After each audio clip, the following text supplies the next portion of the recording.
Bonjour à tous. Aujourd'hui, depuis les studios d'Informatique News, nous recevons Grégory Lezachmer, responsable informatique de MV Group. Grégory, bonjour. Bonjour. Alors d'abord, pour commencer cet entretien, un mot sur MV Group. Est-ce que vous pouvez présenter votre entreprise, Grégory ? MV Group, c'est une agence conseil dans le marketing digital qui existe depuis 10 ans maintenant pour la holding et 20 ans pour certaines filiales.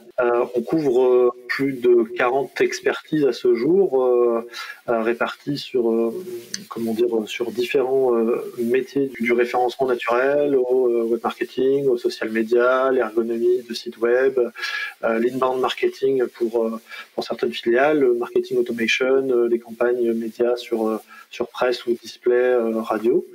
Je parlais à l'introduction de l'ASPAS, qui occupe une place particulière dans votre dispositif de sécurité. Est-ce que justement, vous pouvez détailler pourquoi aujourd'hui cette solution vous permet d'avoir des accès plus sûrs ?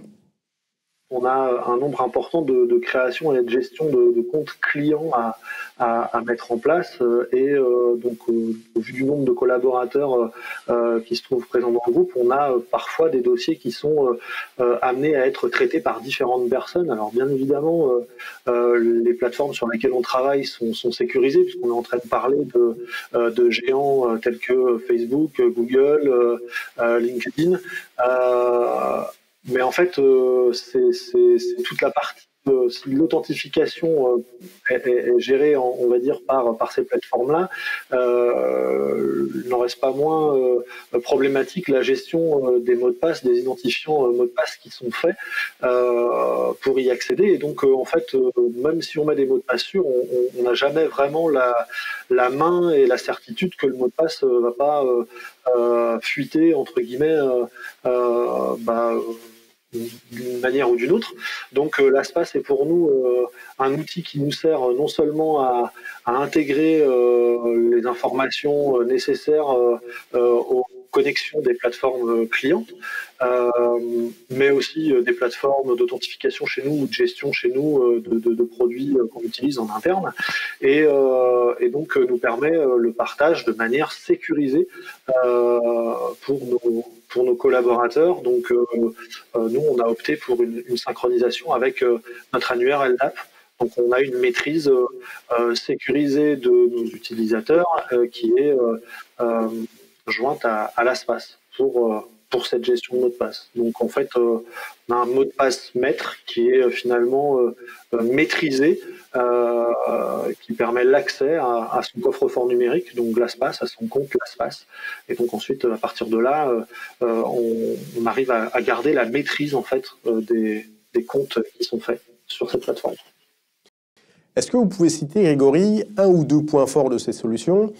Peut-être une ou deux fonctionnalités qui, pour vous, justement, font en sorte que cette solution, l'ASPAS, est particulièrement efficace dans votre quotidien, dans votre usage quotidien. Alors il y en a, oui, il y en a deux principales et une qui est bien utile. Vraiment, la fonctionnalité principale est le fait de pouvoir cacher les mots de passe. À savoir sur ce que j'ai dit avant, bien évidemment, on partage des informations, mais si tout le monde a l'information en clair, il y a quand même une petite notion de sécurité qu'on va oublier.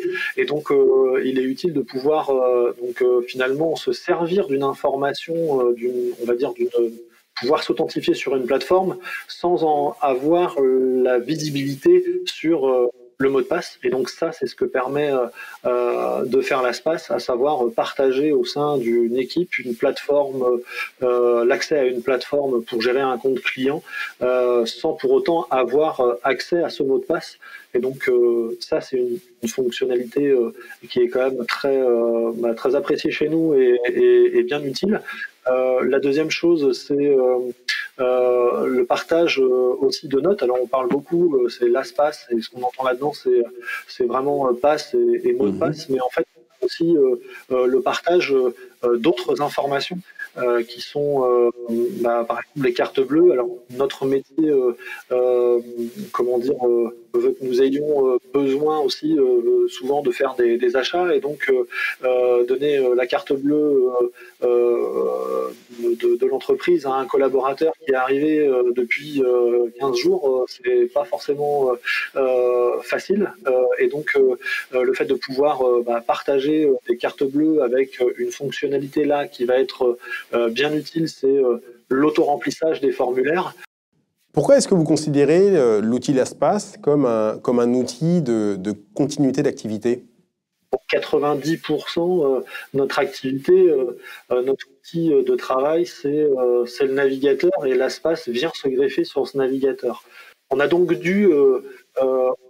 pu plutôt offrir une continuité de service pour nos clients et donc une continuité de travail aussi pour nos collaborateurs via ce mécanisme de plugin dans le navigateur qui fait que l'utilisateur il n'a pas besoin de se souvenir de tous les mots de passe des plateformes clients. D'ailleurs, il n'a pas forcément accès et via son navigateur, en fait, il a réinstallé LastPass, il a remis son mot de passe maître et il a eu accès finalement à l'ensemble des plateformes clientes. Bon, comme je vous l'ai dit plus tôt, on développe aussi beaucoup de solutions permettant le bien-être au travail et ce qui était du bien-être au travail en début d'année, de faire un petit peu de home office, s'est avéré comme différent au fur et à mesure cette année, mais c'est quand même très apprécié des collaborateurs et donc c'est un outil qui s'intègre parfaitement dans l'informatique nomade et les solutions qui permettent d'être finalement complètement libéré d'un emplacement géographique pour travailler en fait. D'accord.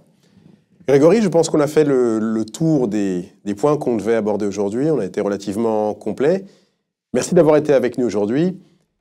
Mesdames et messieurs, il ne me reste plus qu'à vous remercier et à vous dire à bientôt pour une prochaine interview. À bientôt.